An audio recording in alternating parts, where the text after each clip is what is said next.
There are towns in the Canadian West where the cold does not apologize for itself. It simply arrives, settles in, and stays until it decides otherwise. In those towns, people learn early that warmth is not a given. It is something you build or find or earn.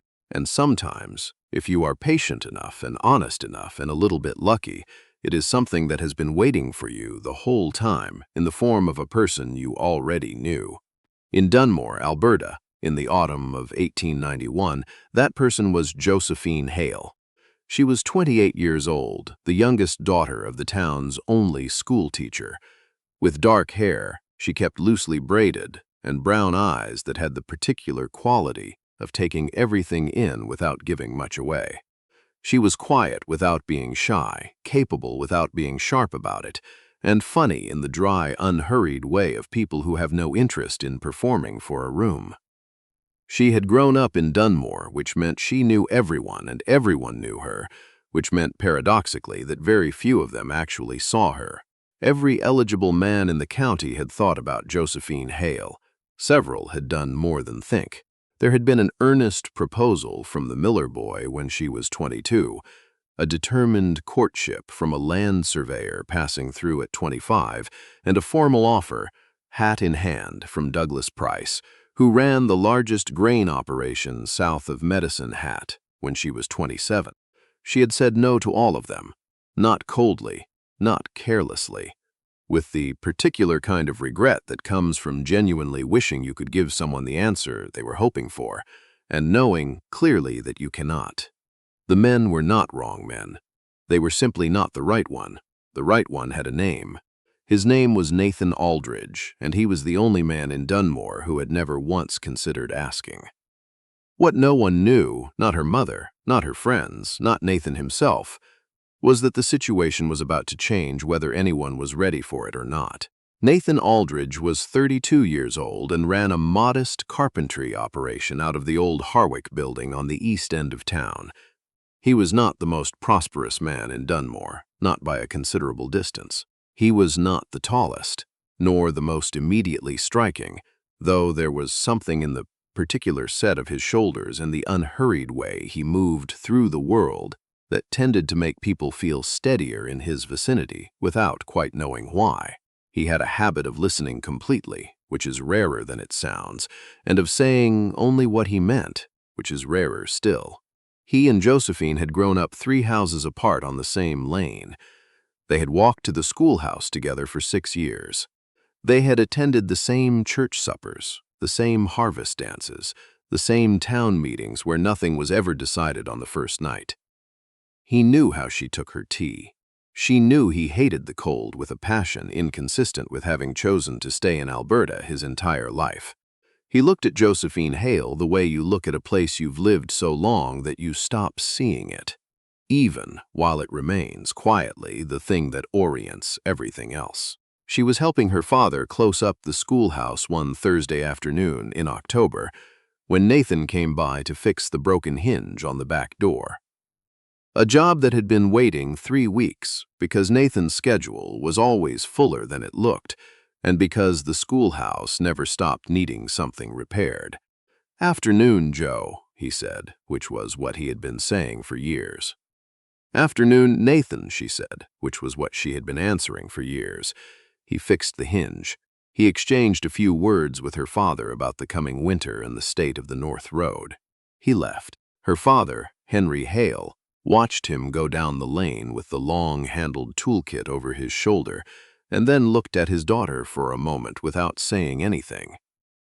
Josephine was gathering chalk from the window ledge. "You know," Henry said finally, "for a man who builds things for a living, he has a remarkable inability to see what's right in front of him." "He fixed the hinge," Josephine said.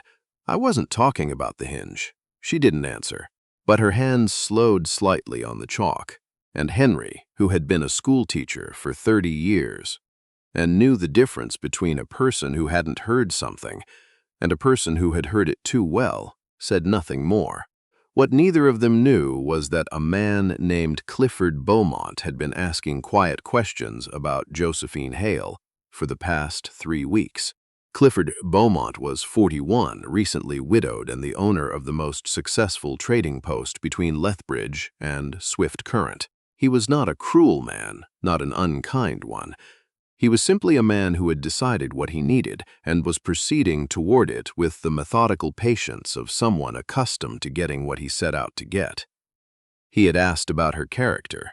He had asked about her family. He had asked very carefully and to the right people whether she had any particular attachments. The answers had satisfied him.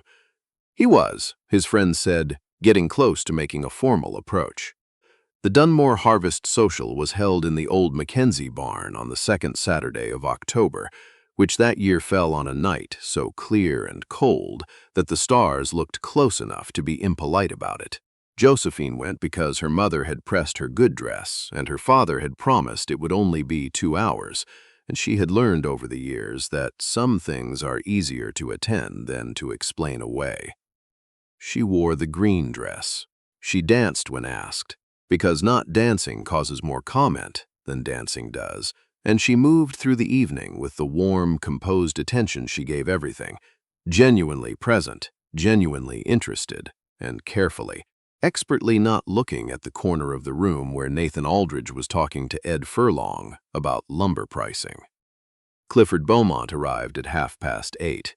He was a large man, not unkindly built, with the confident posture of someone who has never had to wonder if he was welcome. He crossed the room with purpose. He asked Josephine to dance. She accepted, because refusing a recently widowed man at a public social would have been a cruelty she wasn't capable of, and because part of her, the part that had learned to be practical, wanted to see whether anything surprised her. Nothing did. He was a competent dancer. He was a good conversationalist. He looked at her with the frank, assessing attention of a man who had made up most of his mind and was confirming the last few details. It was not unpleasant. It was also not what she wanted, which was a distinction she was beginning to understand might cost her something. Across the barn, Nathan had finally finished talking about lumber and was standing with a mug of cider near the far wall, watching the dancers with the comfortable ease of a man with no particular stake in the proceedings. He saw Josephine dancing with Beaumont. He noticed vaguely that Beaumont was watching her the way a man watches something he has decided to acquire. He thought, without much weight, that Beaumont was a decent enough fellow, and that Josephine seemed to be managing the situation with her usual good grace. Then Josephine looked across the room and caught his eye. It was only a moment, a flicker of something. Not the polite general smile she had been wearing all evening, but the other one. The one that was specifically for him. A little dry, a little warm, gone before anyone else could have cataloged it. He smiled back. Then Roy Sutherland appeared at his elbow, wanting to discuss a problem with his porch steps, and Nathan turned with the oblivious ease of a man who doesn't know what he just walked past. Josephine watched him turn away. She looked back at Clifford Beaumont and felt for the first time something she had been careful not to feel. The cold edge of the understanding that patience has a shape, and that shape has an end. 3 days after the social, she was sweeping the front step of the schoolhouse when her father came and sat on the bench outside the door with his afternoon tea and said, without preamble, "Clifford Beaumont came to see me yesterday." Josephine kept sweeping. "He didn't buy anything," Henry said. "He came to ask how you were keeping, whether you had any particular plans for your future, the kind of questions a man asks before he makes a formal approach." The broom slowed. "He's a serious man," Henry said carefully. "Established. The Beaumont trading operation won't struggle, not in this economy, not in this part of the country." He paused. "I told him you made your own decisions." "Which is true." He looked at her. "I thought you should know." Josephine finished the step. She leaned the broom against the door. She sat down on the bench beside her father and looked at the lane for a long moment. "Papa," she said, "do you know why I've said no to every man who's asked?" "I have a suspicion," Henry said. "It involves Nathan Aldridge." "I know." She was quiet for a moment. The lane was empty. A few leaves moved across the dust in the morning wind. "He doesn't see it," she said. "I've waited 3 years for him to see it. Maybe 4 if I'm being honest with myself. He looks at me the way he looks at this town, like something he's so used to that he's stopped noticing it's there. She stopped. Started again. He's a good man. He is exactly the kind of man I want, and he has absolutely no idea. Henry was quiet. Clifford Beaumont is not a bad option, Josephine said. It cost her something to say it evenly, and if Nathan doesn't, she stopped. How long are you willing to wait? Her father asked, not unkindly. She looked at the mountains at the edge of the valley. The first snow was already on the high peaks. Not much longer, she said quietly, and for the first time she meant it without reservation. It was Josephine's friend Agatha who finally said something to Nathan, because Agatha had been watching the situation for 2 years and had the particular impatience of someone who knows how a story should go and is tired of waiting for the people in it to figure it out. She found him at his workshop on a Tuesday morning and said, without sitting down or accepting the offered tea, Clifford Beaumont is going to make a formal offer for Josephine Hale before the end of the month. I thought you should know that, since you are apparently the last person in Dunmore to understand what it means. Nathan looked up from the chair leg he was sanding. What does Beaumont's business have to do with me? Agatha looked at him with the specific patience of a woman who has arrived at the end of her considerable patience. Nathan, she said, do you understand that Josephine Hale has turned down every man who has asked her for the better part of 6 years? Do you understand that there is a reason for that, and that the reason is currently standing in a workshop holding a piece of sandpaper and looking at me like I'm speaking a foreign language? The workshop was quiet. Outside, someone was driving a cart up the lane. Nathan set down the sandpaper. She wouldn't, he started. She has been, Agatha said, for years.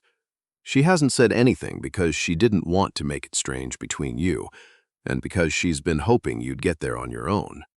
But Beaumont is a practical solution, and Josephine is a practical woman, and she has her limits. She picked up her hat from the workbench. I've said what I came to say. She left. Nathan stood in his workshop for a long time afterward. The chair leg sat forgotten on the bench. The cold came through the gap under the door the way it always did, the way he'd been meaning to seal for 3 winters. Josephine Hale. He turned the thought over the way you turn over something you've handled so many times you stopped feeling the weight of it and are now suddenly, startlingly aware of what it actually is. He had been looking at her for years. He had been looking so long and so habitually that he had somehow never actually seen her. The way she listened, the way she laughed, the way she had given him that smile across the Mackenzie barn, not the public one, the other one, the one he now realized he had been the recipient of for years without ever registering what it meant. Clifford Beaumont. A month. He picked up his coat. It happened on a Friday afternoon in late October, the kind of afternoon that is so determinedly gray and cold in southern Alberta that staying indoors feels like the only reasonable position. Josephine was walking back from the post office with 2 letters and a package of notepaper when she passed the carpentry shop. Nathan was outside stacking lumber before the weather turned, sleeves rolled despite the cold breath visible in the air. She stopped. Because she always stopped when she could find a reason to, because 5 minutes of ordinary conversation with Nathan Aldridge was worth more to her than an evening of careful attention from most other men. They talked, the cold, the roads, the Sutherland family's new baby, the usual easy back and forth that had been the texture of their friendship for as long as she could remember. Then Nathan set down the board he was holding and looked at her. Really looked. Not the habitual, fond, unseeing look she was accustomed to. Something different. Something with an edge of arrival in it, like a man who has just walked a long distance and finally recognized where he is. He took a breath. "Joe," he said, "I heard about Beaumont." She went still. "I know I don't have any right to say anything about it," he said. "I've had no right for a long time because I never said what I should have said. I told myself it was impossible. I told myself you couldn't possibly, that I was reading things that weren't there." He looked at her. "I was wrong about that." The street was cold and quiet. Somewhere down the block, a door opened and closed. "I'm not a man who says things he doesn't mean," he said. "So I need you to know that I mean this completely." He met her eyes. "I love you. I think I have for years without understanding it. And I couldn't let I couldn't let you think that no one saw you. Because I see you. I just was very, very slow to understand what I was looking at." Josephine looked at him for a long moment. The cold moved around them. Neither of them noticed it. Then she took one step closer and said, quietly enough that it was only ever going to be for him, "Nathan, I have been waiting for you to get there for 3 years. I was starting to think I was going to have to wait a fourth." A pause. "Don't make me wait anymore," she said. Nathan Aldridge, who had spent years standing next to something extraordinary and calling it ordinary, reached out and took her hand. "Before we go further, I want to stop and ask, what part of Canada are you listening from today? Drop it in the comments. It genuinely means something to know where this story is reaching. Now, back to Dunmore, because Nathan Aldridge still has a visit to make. He went to see Henry Hale the following morning. Good shirt, hair combed, the specific expression of a man who has arrived at a decision and is not going back. Henry was in his study marking student work when Nathan knocked. He looked up, took in the shirt, the hair, the expression, and set down his pen without any visible surprise. "Henry," Nathan said, "I'd like to come calling on Josephine properly, starting today, with your permission." Henry picked up his pen, set it down again. "You know," he said thoughtfully, "I've been waiting for you to say that for approximately 3 years. I know. And you're aware you've put a considerable number of gray hairs on my head in the interim. I am aware of that." Henry looked at him for a long moment. Then he said, "You have my permission. Don't waste it." Josephine was in the front room when Nathan came through. She looked at him, at the shirt, the combed hair, the expression, and something in her that had been carefully, quietly braced for a very long time simply released. "You came," she said. "I told you I would. You didn't, actually. You just said not to make you wait." "Well," he said, "I'm here." She looked at him. Most men who come calling bring something. He glanced at his empty hands. "I'll bring something tomorrow. There's going to be a tomorrow. Every day," he said. "For as long as you'll let me." She looked at him for one moment more. Then she smiled. The real one, the one that had always been his, whether he'd known it or not. "Then you had better be on time," she said. "I don't have patience for much else." What followed was the most commented upon courtship in recent Dunmore history. He brought wildflowers the next day, though it was October in Alberta, and finding wildflowers required a determination that was noted and appreciated. She put them in a glass on the windowsill. He came to Sunday supper at the Hales, where Henry was warmer than strictly necessary, and her mother, Louise, brought out the good china she normally saved for Christmas. He and Josephine talked the way they always had, easily, with the comfortable, dry humor that had always been between them, except that now neither of them was pretending, it was merely habit. There is something particular about a courtship that everyone in a small town has been waiting for. People invest in it. They watch from windows. They find reasons to walk past the relevant parties. Old Mrs. Garner, who saw everything from her front porch, kept a running tally of how often Nathan's truck appeared outside the schoolhouse on the days Josephine was helping her father with the afternoon class. On a Saturday in November, they drove out to the ridge above the valley, where on clear days you could see all the way to the foothills. They sat in the cold with the engine off and the blanket from the truck bed pulled across both of them and talked about real things. "Why me?" he asked. He was not fishing for reassurance. He genuinely did not understand. "Because you never performed anything," she said. "Every other man who came along was presenting me with evidence, his land, his income, his future plans, what he could offer." She looked at the valley. "You just showed up the same way every time. I always knew exactly who you were walking through the door. That is rarer than you think. Beaumont is a good man," Nathan said quietly. "He is. You could have had a very stable." "Nathan." She turned to look at him directly. "I didn't wait because I had no other choice. I waited because you were the choice. Don't make me explain that twice. He looked at her, at this woman who had carried something for years and offered it to him without conditions or apology. And he felt, with a completeness that settled into his chest and stayed there, the specific gratitude of a man who fully understands what almost did not happen. He asked her in December, on the front step of her parents' house after the church Christmas social, with the snow just beginning, and the street lamp throwing gold light across the snow. He had his grandmother's ring in his coat pocket, a simple gold band that had been sitting in a wooden box in his dresser drawer for 2 years, because his grandmother had given it to him and told him to give it to someone worth giving it to, and he hadn't until now understood who that was. He stopped her at the bottom of the step and turned to face her. "Joe," he said, "I need to say something plainly, because I've been unclear for long enough, and you deserve better than unclear." She looked at him. The snow was soft and the street was quiet and the lamplight was the color of late afternoon in summer. "I love you," he said. "I think I've loved you for most of my adult life, which is not a point in my favor, I know that, but I know it now. Clearly, the way I know the things I'm most certain of." He reached into his pocket. "I would very much like you to be my wife, if you're willing to take on a man who was slow and is working hard to make up for lost time." Josephine looked at him. Then she said, "Nathan Aldridge, that is the least romantic proposal I have heard in my life. I know, I was aiming for honest and slightly undershot." The snow came down. The lamp held its light.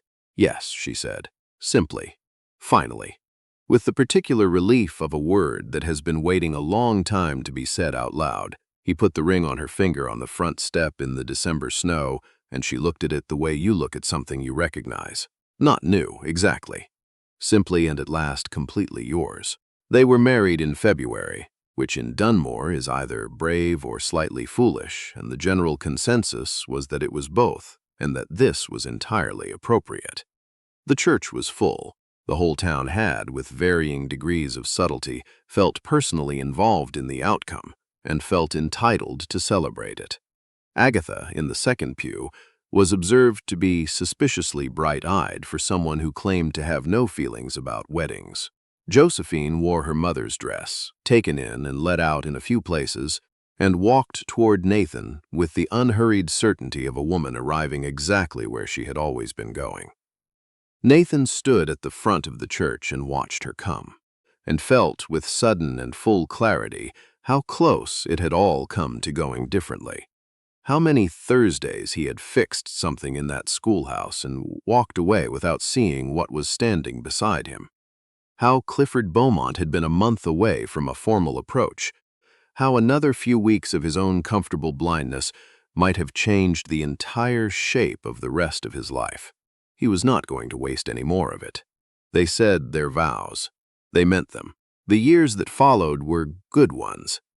Honest work, a small house that Nathan improved season by season until it was the warmest-looking place on the street, and the particular happiness of two people who had known each other long enough to skip the performance and go directly to the truth.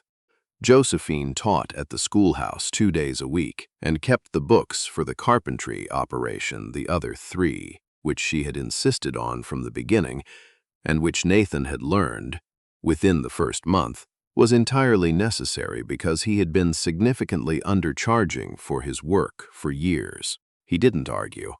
He had learned quickly that on matters of practical sense, Josephine was simply right. Their daughter arrived in the 3rd year. They named her Maud for Nathan's grandmother. She had her mother's eyes and her father's deliberate, unhurried way of thinking things through, which made her both a very calm child and a very stubborn one. Son came in the 5th year.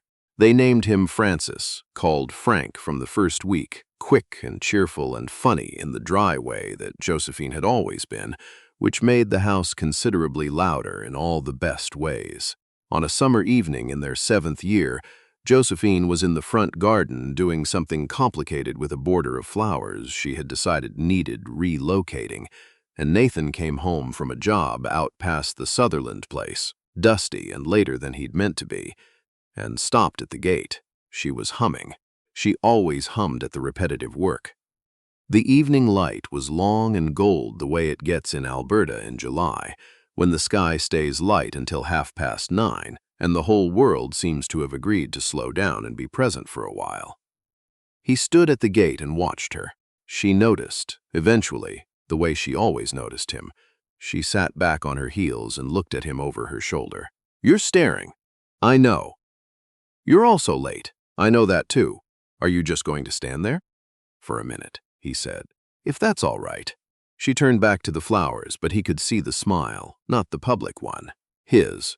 He came through the gate and crossed the garden and crouched down beside her in the dirt and the evening light, and she leaned her head briefly against his shoulder. In that way she had. The way that said everything, without saying anything. Inside, Maud and Frank were arguing with passionate conviction about something that would be completely unintelligible by morning. Nathan looked at his wife in the late gold light and thought about Clifford Beaumont, and about Agatha's voice in the cold workshop that November morning, and about how entirely and terrifyingly close it had all come to being a different story.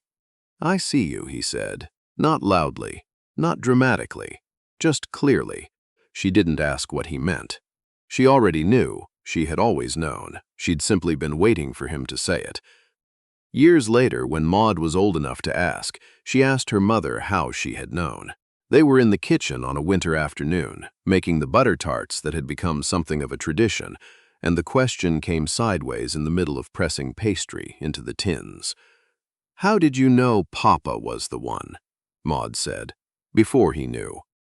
Josephine was quiet for a moment. The kitchen was warm. Snow was coming down outside, the soft, deliberate kind. "He never performed anything," she said finally. "Every man who came along was showing me a version of himself, what he owned, what he could provide, what I would be getting. Your father just showed up the same way every time." She paused. "I always knew exactly who walked through the door." "That's not as common as it sounds." Maud was quiet, pressing pastry. "But you almost didn't wait because of Mr. Beaumont." Josephine looked at her daughter, Nathan's patience in her face, her own stubbornness in her jaw. "Yes," she said honestly. "Almost." She handed Maud the filling. "That's the part I want you to remember, not the happy ending, the almost." She looked at her. "Know what you want. Don't shrink yourself for anyone who hasn't earned it. And if the right person is slow, give him time. But not forever. What if he doesn't come around?" Josephine was quiet for a moment. "Then you know, and you move forward, and you build something good regardless." She put her hand over her daughter's on the tart tin. "But Maud, in my experience, when you say the true thing to the right person," she smiled, "they find their way." Josephine waited, but she did not wait passively. She built a life that was worth living on its own terms. She showed up every day as exactly herself, without softening it, without performing for an audience, without making herself easier to look past than she actually was. And when the moment came, when she understood that patience without a limit is just another word for giving up, she did not deliver a speech. She simply told the truth on a cold October street and walked away without demanding a particular response. That is not a small thing. That took more courage than anything Nathan did, and Nathan is not a villain in this story. He is something more familiar. A man so certain that something wonderful was beyond his reach that he never reached.